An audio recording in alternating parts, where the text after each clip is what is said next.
I can't wholeheartedly push a project without acknowledging everyone who supported me, and who was a part of me completing it. Do you know what I mean? And regarding like the 2 paragraphs you just spoke of, first of all, it's been 3 years since my last project, Blood of a Martyr.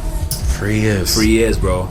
So, and bear in mind, like that whole time, I knew I had a baby on the way, but I didn't want to talk about it. Okay. I wanted to like come to terms with it with as little eyes on me as possible. But I knew that I dropped Blood of a Martyr February 18th, 2013, and my daughter came March 18th. Mad. Like, so I knew that life was going to get mad, but I just wanted to just deal with it. But I super appreciated like all my people who were like, yo, I still play Kelly Kapowski, or you know, because that makes me know that, okay, you're waiting for the next thing, you're not going nowhere. And I appreciate that a lot. And as far as like Nick, like that's my brother for real. Okay. For real. And like he's helped me so much. Just like Nick's in the building right now, isn't Nick's he? in the building. Shout out to Nick, and Nick I Dre, see you. Yeah. At being Nick Dre. And there was one night where it was just very dark, blood. Tell me about Very it. dark. Let's go through. We ain't got to hold anything back. Tell me about it. What was that night like? Boy, I was halfway through this project, and man, just trying to balance this and like my personal life. Like that night, it just got a lot. It got a lot. Like he caught me in a mad moment. Do you know what I mean? It was like, bro, let's go for a walk. Went for a walk, and felt better. And I had to shout out his mum, because like I said, like at 2 points in my life, like she took me in where nobody else could, you know. So yeah, I am her child, man. Shouts to Auntie as well. Amazing. I want to also say, just quickly, just for anyone that's listening too, just want to say, do you know how hard it is to read off from your cracked iPhone riding off Paris? I'm just going to say that quick and early, but respect. Also I want to get into the star of the show. I want to say the star of the show out here, the little person on the start of your EP, STEEZ Daddy, your daughter, clearly that's the star of the show for me. But tell me about even your passion to want to put her to the forefront in terms of this project. You know, it's funny, that's the most uncomfortable thing in the world. I can imagine. I don't like it. Like I've put one picture of her up on my Instagram in 3 years, and I took it off the next day, like off her face. I don't know, it's crazy because she is the thing that I am most proud of in my life. So you want to show, but at the same time, when it comes to actually, like, I don't protect it, 100%. And I don't want to be a part of this generation sometimes because of how, you know, how quick we are to use children as a little accessory, and hey guys, look at my parenting potential, you know, that whole thing. But that's baby girl, man. And I walk through life every day already feeling like I can never be a failure because I've already achieved like my greatest accomplishment, you know what I mean? And I just wanted to put out. How has that changed your... Because even me, I listen to your previous music and I listen to your music now. There's clear progression. Thank you. There's clear evolvement. Now, how would you say that element of your life has influenced today? The Malick that's here now. It's made me a lot more conscious, and it just puts everything in perspective. You know what I mean? Like as far as just everyday life, and like when you witness childbirth and you take on like fatherhood. Shout out to Malick, he was there at the childbirth. I hear that. Shout out to him. Yeah. And you take on parenthood. It's like it's a different level of fearlessness. Like. If I felt like a man before, like I definitely feel like I am my own man right now. Like there's nothing I can't accomplish, so I take that energy into the studio. Nice. You know? So how long have you been doing music for? Long time, man. I recorded my first song at 15. I guess like most of us, you know what I mean? Just about like, I think Nick's similar age, like when you started producing, probably around that time. And man, just I've been rolling. So would you say that your sound has been the same since you started, or do you develop into the sound that you have right now? Yeah, definitely not. Do you remember your first bars? I want to know the first bars, man. I want to know them. I remember Little Saturn. Wow. Don't hold them back. Wow. Oh my gosh. Man's getting brave and they want to slew me. Can't me, please, I'm a true G. Want to be the best and you gotta go through me. And I'm like, nah, you must be stupid. Underestimate me because I'm a new kid. Better side bad boys coming through, kids. Pretty soon gonna see my face on a new vid. Nevertheless, you were never the best. It's always gonna be me. M to the D. Bet. Listen, I know that was Mali's like 8th bar, because that weren't the first bar. If that was your first bar, hey. No, okay, I'm talking, that's when I first started recording. Okay. 12 I started writing, and then I was just... Well, interesting, it's funny you say that. I was about to say, age 12 I used to write my goals down. Age 21 I had to tell myself to slow down. Spooky. Tell us about that. Yeah, man, like, ambition is just a thing that my dad, like, instilled in all of us. So, like, literally, like, 12 years old, I'd write what I wanted to be in my little book and whatever. And, 21, like, slow me down times, blood of a martyr times, the whole coming of age phase in life where, like, I just had to take a second. I felt like life was moving very fast and I wasn't in control all the time. And we all want it fast, yeah? And I had to just talk to myself and just try and teach myself patience around that time. So if you was not a musician, what would you be doing? What would you be doing now? Can't answer that. Yeah. I can't, like, and I came across, it was on No Colours, Mike, on you lot's page. I came across this motivational speaker who said, I can speak to you for 5 minutes and I can tell where you're going to be. Because if I ask you what you would be doing if you weren't doing what you wanted, if you can give me an answer, you're not supposed to have it. In so many words. Do you know what I mean? Like, I really don't know. I don't know what to say to you. Interesting. I like that. Now, even so, I wanted to ask on this level, instead to do with your motivation. Now, the first time I actually come across you properly was at a show. Shout out to Addy and shout out to Art Meets Music, because shout out to Addy. For 100 I ended up going to one of their shows with Jay over here, and then you can see the crowd was like, I think you were the first person performing. Yeah. And the crowd was like, everyone was anticipating what's going to happen next. Like, just seeing the art upstairs, everyone was like, oh, it's a good vibe, but I don't think they were ready yet for the music side of it. So they were just chilled. No one's really on it. Everyone, you know that same thing in London. Everyone's looking at them and going, okay, like, who's going to be next? So then they call you up to the stage now. You seem like you're possessed. Like, there was no way that crowd weren't going to vibe with you. I was. Regardless if two people were like, oh, I'm not sure. I started to feel like an idiot if I weren't vibing with you. That's how it was. You actually captured the crowd. Yeah, you've done that. You're not that quick. Not said that to you. Not that quick, because there's a lot of people there, and everyone was talented, but the crowd was just like. But then when you came on, I'm gonna say the crowd was London. That's what I'm gonna say. We need to change that vibe, but that crowd was London. But then you definitely gave a different essence to it. Now, where would you say that motivation comes from you? Because that's not a normal thing for you to have that self-confidence within you. Man, it's something that I've had to learn to channel. I haven't always been a confident person. We're gonna get to that. But yeah, I know that I'm a survivor, like, I'm a fighter, and I do love a challenge. Like, when I saw that I was first on, like, I thought, really? Yeah, just because, you know, again, London and just, I guess, any kind of show, people come in late. Everyone wants to be fashionably late, and you want everyone to see your set. But I just said to myself, everyone on the bill has a bigger following than me, so fair enough. I just need to show out. And that's it. That's what I took up there with me, man. That's the vibe. And there's another thing that I think shouts out to me about you, is the fact that as time goes on, there's a lot of artists all the time that come out. There's a million artists that comes out. One day someone's dropped a project, another day someone else has dropped a project. Yeah. But one thing that also caught me straight back onto your vibe was when I saw you come out and say openly that you've had depression. Yeah. Now, when you said that, for me, that's a self-confidence. Because there's so many people there's probably about 75% of human beings that go through that very same thing, but don't have the confidence to actually say it.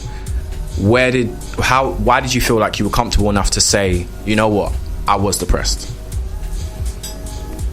It was recovering to a point where I could put my head up and look around and think, wow, there are hundreds of thousands of people, particularly young men, who are new fathers, who suffer in silence and say nothing because they feel like they're the only person in the world who feel that, number one, and number two, feeling I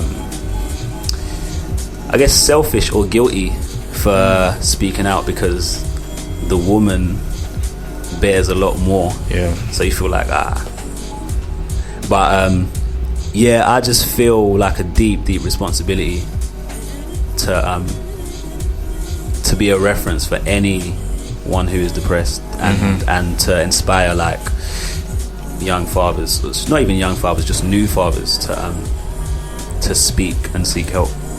You know? Interesting. And where would you say that going forward too, as an artist, do you feel like that openness is going to stay within your music? Is that something that you have to do for you personally? Yeah, I mean, it's something I've always done. Literally, you can go back. I've always been that way. But again, it's just the most conflicting thing because I'm a private person as well. Do you know what I mean? But if I don't share, I feel like I'm not being an honest musician. So have you got any upcoming shows or anything coming up? Boy, not at the minute, but I'm in talks. I'm getting more selective right now, man. I'm trying to do just the right kind of shows. I don't need to be out all the time. Well, you will have a show eventually, but I'm not going to say too much here. I'm not going to say too much about that, what that is, but yeah. But we were talking about the whole EP. I want to say too, with the EP, In Too Deep, the first track, you cover a lot. Yeah. What kind of space was you in while you was talking what you were talking about? I was in a dark place. Seriously. When I say don't know why I'm mood swinging at 1:09 a.m. First line, like literally, I was just like in the living room, like I didn't want to go to sleep, but I didn't want to be up either. And I just thought I'd document it, man. Amazing. Now, we were saying before about the fact that you do put your emotions in the music, and you said that as a whole, that's something that's probably not going to stop at any point. Can't. I would say, even for myself, I'm a avid fan of music. We all know this. We all know I'm a geek when it comes to this music thing. I hope it doesn't. I hope that as far as you go, that style of your music, I feel like it's probably the most beneficial. And I think it's the thing that connects people to your music as a whole. Thank you. I want to say, keep that going for sure. I hear you, man. For sure. Now, also, next projects, man. I want to just talk about it. I'm going to do it. I can't not do it. Already? I want it. STEEZ Dad, 2 days? 2 days old? Nah, man, we're ready for the next one. But how long do you reckon it will take until you probably do sit in the studio and say, alright, I'm going to make a next one? I'm just going to feel it, man. Blood of a Martyr was a real test for me and Nick in a lot of ways, and the Malick back then was super on like time frames and like just an urgency to get it out. But I'm just gonna feel it, man. I'm gonna let this do its thing. I'm gonna recharge and redirect and just let it happen. I know exactly what I'm gonna do. I'm gonna do what I was gonna do before Nick said, nah, don't do that, let's just give them a little sign like for now, and that turned into STEEZ Daddy. But and I've also saw that your birthday is June the 8th, which means you're a Gemini, so I understand. I'm a Gemini too. I understand that vibe. Two-faced, pig-headed out here too. I understand. I understand. I can't even. Hold on, what did they say about Geminis? That we're pig-headed and two-faced. Bro, Kanye's June the 8th as well, so Kanye, we're in this together. Russell Brand, we've got a lot of crazy individuals in this. Love that. Telling you, we're in this together. We're in this together for sure. Now, this is another bar that you said that caused me to nearly want to throw my phone out the window and just go, like, this guy is really thinking about the words he's saying. 100. You said, I know a couple black... Now, this is just... before I say it, I got to set the scene. Now, in this London thing that we all are a part of, this kind of essence, I think, is always brought up in just conversation. But it's never really put in, like, anything where it lasts as such. That's why I love to hear it in music. One of the first times I heard someone say something like this in music, but I was like, okay, let me run with this one. Okay. You go, I know a couple black boys who hate their mum's skin. I know that's a short bar, but I just really want it to sink in. What did you mean by that? Self-hate, man. Maybe not even hate, but a lack of self-love. Yeah. And confidence in one's own skin. For you to go to the point of writing it in your lyrics, I could imagine it's something that irks you. Yeah, just because I love my people. Do you know what I mean? Like, I look at that and I feel sorry for that boy who is black but looks at black skin and goes, oh, that's too dark. I feel sorry for you. You know, your mum is black as well.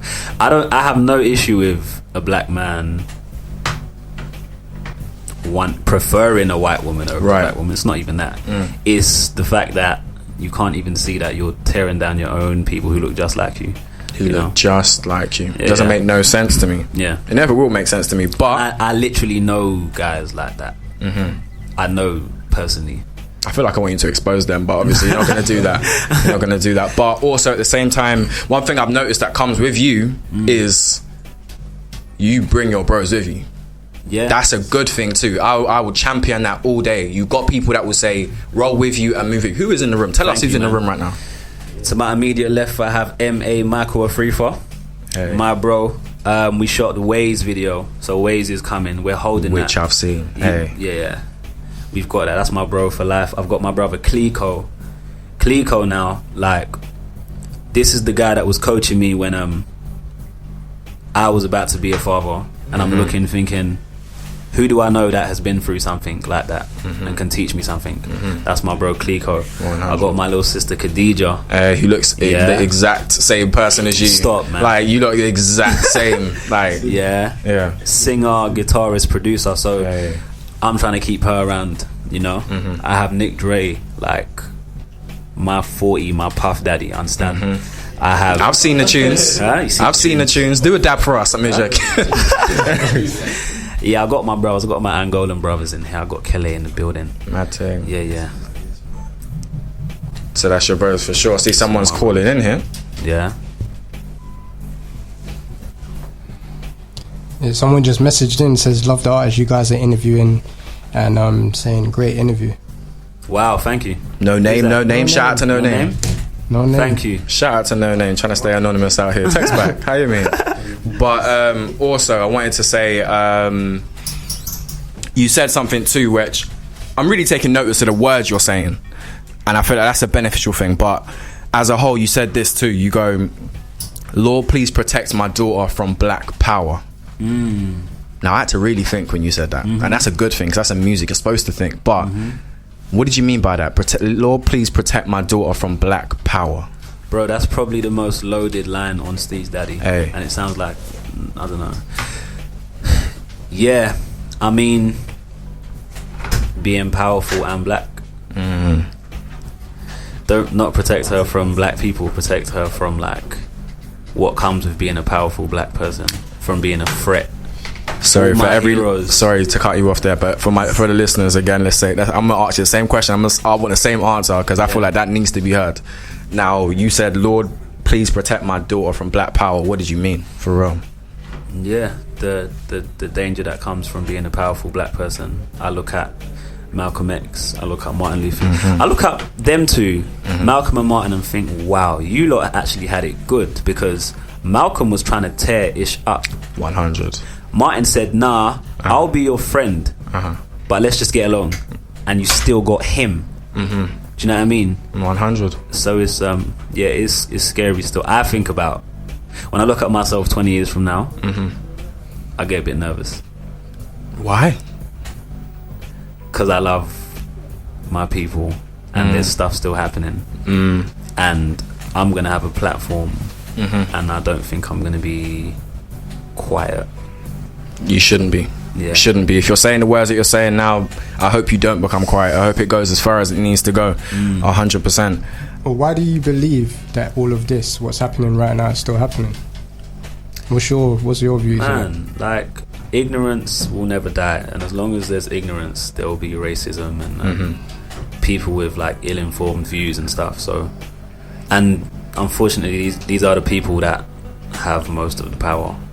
So these things are gonna happen, man. But yeah, it's sad that we're in this place in 2016, bro. Definitely, it's become way too far to be talking about situations like this. But as a whole, what can we do but keep on growing ourselves? Yeah, man. That's the main thing. Keep on growing ourselves. All people, not just black people. All people. Another thing I wanted to obviously ask you was you and your influence of music. What was you listening to in the past that influences you now, or anything that just in general you were listening to? What was on your playlist right now? Now and before? Man, it's a mix, man. Of course, rap is my life. Like Jay-Z forever, Reasonable Doubt forever. Well, I'm gonna shout out Nas, but yeah, I'm gonna say Jay-Z and Nas, but I'm gonna say Nas first. Nas, that Life Is Good album. Hey. Changed my life, bro. Because like that's what I was playing when I found out, like, bro, I'm about to be a dad. So daughters mean something completely different to me. Amazing song. But yeah, I mix it up, man. I mix it up, like Sade in there. Right now it's just binging on like Blood Orange all the time. Vibes all the time. Like my daughter, like anytime she hears You're Not Good Enough, like she runs and gets a dress and like, amazing. Yeah, it's a fashion show now. yeah. So Blood Orange, that's our first offering, man. I want to say, you just said 2 seconds ago too that we caught you at the right time. Perfect, bro. What do you mean by that? Perfect, because bear in mind, like, we linked up maybe like a year ago when you only had the podcast out. Oh man, that's so weird. Literally. How long ago? Yeah. So I watched your growth. You guys watch man, and perfect time. My EP dropped 2 days ago. Do you know what I mean? Like, I feel like I'm in the best shape I've ever been in. It's right, man. It is right. It is right. Waves video coming soon. Shouts to Micro 3 for No Colors. 100. Yeah. 100. Very, very soon. I know we got some talented people in the room too. I just look around. I know you got some talented people in the room for sure. But that was Malick IV. Malick IV. We've got so much to come. I'm so sure of it. Thank you. 100. So much, man. Thank you to everyone locked in. 100. Till next time, and there will be a next time when it comes to LDNRBS and Malick IV for sure. But we're gonna get into ways next week. We got a few people. I'm gonna announce who it is yet, but we've got quite a few people coming in the future. But they're gonna have to set this bar quite high now, because the bar is high. That's all I'm gonna say. The bar's high. So if you wanna come with these bars, come with real bars. That's all I'm saying. Hey, say it again. Come to the mic and say it. Come to the mic and say it. No, you say it so they know. Correct to get me. How you mean? Yes. Now LDNRBS. We'll be back next week. Hey.